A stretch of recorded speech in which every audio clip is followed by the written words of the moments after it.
ഒരു അമ്മുമ്മയും അപ്പൂപ്പനും. ബെർണി എന്ന് പറയുന്ന അപ്പൂപ്പന് വയസ്സ് 100 മാർജോറി എന്ന് പറയുന്ന അമ്മുമ്മയുടെ പ്രായം 102. ഇവർ വൃദ്ധസദനത്തിൽ വെച്ച് കണ്ടുമുട്ടി, പ്രണയിച്ചു. ഇപ്പോൾ അവർ വിവാഹിതരായിരിക്കുകയാണ്. ഇവരുടെ ഈ ഒരു കണ്ടുമുട്ടൽ, ഈ പ്രണയം, അതേക്കുറിച്ചൊക്കെ ഒന്ന് പറയാമോ? നമ്മുടെ നാട്ടിലൊക്കെ പൊതുവെ ഒരു പ്രായം കഴിഞ്ഞവരോട് നമ്മൾ പ്രണയത്തെ പറ്റിയും അല്ലെങ്കിൽ ഒരു രണ്ടാം വിവാഹത്തെ പറ്റിയൊക്കെ ചോദിക്കുമ്പോൾ പലരും പറയുന്നത്, ഇത്ര പ്രായമൊക്കെ ആയില്ല, ഇനിയിപ്പോൾ എന്തിനാന്ന് തിരിച്ച് ചോദിക്കുന്ന, ഇതാണ് നമ്മൾ പ്രതീക്ഷിക്കുന്ന ഒരു മറുപടി. പ്രണയം എന്നൊക്കെ പറയുന്നത് ഒരു മനോഹരമായൊരു വികാരം തന്നെയാണ്. അതിന് പ്രായമോ മറ്റൊന്നും തന്നെ ഒരു തടസ്സമല്ല എന്നുള്ളത്.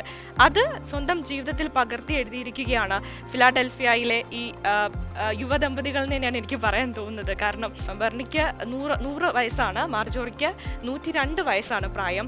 9 വർഷത്തെ പ്രണയത്തിന് ശേഷമാണ് ഇപ്പോൾ അവർ വിവാഹിതരായിരിക്കുന്നത്. ഏറ്റവും പ്രായം കൂടിയ ദമ്പതികൾ എന്ന ഗിന്നസ് റെക്കോർഡ് കൂടിയാണ് അവരൊരു പുതുജീവിതം തുടങ്ങിയിരിക്കുന്നത്. ഇവർ വളരെ ചെറുപ്പത്തിൽ തന്നെ ഇവർക്ക് പരസ്പരം അറിയാം. ഒരുമിച്ചാണ് യൂണിവേഴ്സിറ്റിയിൽ പഠനകാലമൊക്കെ പോയിക്കൊണ്ടിരുന്നത്. പക്ഷെ അതിനുശേഷം രണ്ടുപേരും വേറെ വിവാഹമൊക്കെ കഴിച്ച് രണ്ട് ജീവിതത്തിലോട്ടായി പോകണം. പിന്നെ അവർ തമ്മിൽ കുറേ നാൾ കാണുന്നില്ല. അത് കുറേ വർഷങ്ങൾ കഴിഞ്ഞ് ഇവരുടെ രണ്ടുപേരുടെയും പങ്കാളികൾ മരണപ്പെടുന്നു. അതിനുശേഷം ഇവർ ഈ ഒരു വൃദ്ധസദനത്തിൽ എത്തുന്നത്. അവിടെ ഉണ്ടായ ഒരു പാർട്ടിയിലാണ് ഇവർ വീണ്ടും വർഷങ്ങൾക്ക് ശേഷം, പതിറ്റാണ്ടുകൾക്ക് ശേഷം കണ്ടുമുട്ടുന്നത്. ഇവർ കാണുന്നു, സംസാരിക്കുന്നു, വീണ്ടും പ്രണയത്തിലാകുന്നു. 9 വർഷത്തെ പ്രണയത്തിന് ശേഷം അവർ ഇപ്പോൾ ഒരുമിച്ച് ജീവിതത്തിലേക്ക് കടന്നിരിക്കുകയാണ്.